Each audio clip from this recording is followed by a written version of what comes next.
In the late 1990s and early 2000s, WorldCom stood as a towering symbol of American corporate ambition, a telecommunications giant that seemed destined to reshape the very fabric of global communication. It was a company built on rapid expansion, fueled by bold acquisitions and an unyielding drive to dominate the market. But beneath this veneer of unstoppable growth and confidence lay cracks that would soon widen into a catastrophic chasm, a collapse so profound it would shake Wall Street to its core and redefine corporate accountability for years to come. WorldCom was more than just another player in the telecom industry.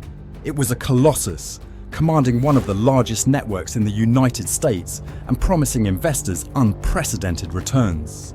Its ascent was meteoric, propelled by visionary leadership that embraced aggressive strategies and relentless optimism. Yet this very optimism masked an underlying hubris, a dangerous belief that the company could bend financial reality to its will without consequence. The first whispers of trouble were subtle, almost imperceptible. Unusual accounting practices began to surface, earnings reports that didn't quite add up, and an opaque financial structure that resisted scrutiny.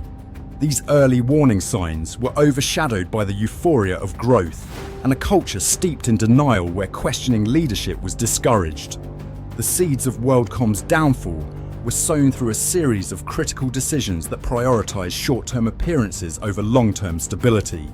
Faced with mounting pressure from competitive markets and Wall Street's insatiable appetite for growth, management resorted to accounting maneuvers designed to inflate revenues artificially. Rather than confronting operational challenges head-on or adapting their business model realistically, they chose deception, a choice that would prove fatal. This was not merely an error in judgment, but a systemic failure rooted in arrogance and a toxic culture where image trumped integrity. The relentless pursuit of expansion left the company vulnerable, burdened by unsustainable debt and financial misstatements that obscured its true health.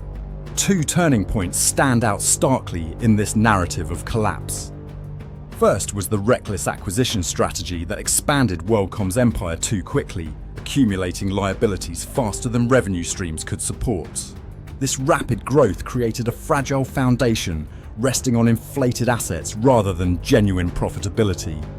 The second was the decision to capitalize operating expenses as capital expenditures, a deliberate manipulation that inflated earnings and misled investors about the company's profitability. When these practices inevitably unraveled under investigation, investor confidence evaporated overnight. The scandal revealed not only financial fraud, but also profound failures of leadership and governance.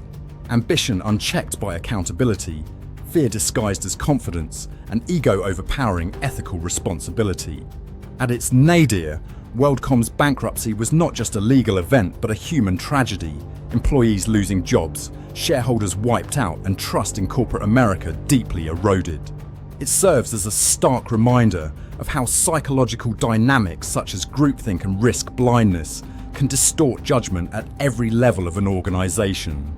The WorldCom saga compels us to ask difficult questions. How do we balance ambition with honesty?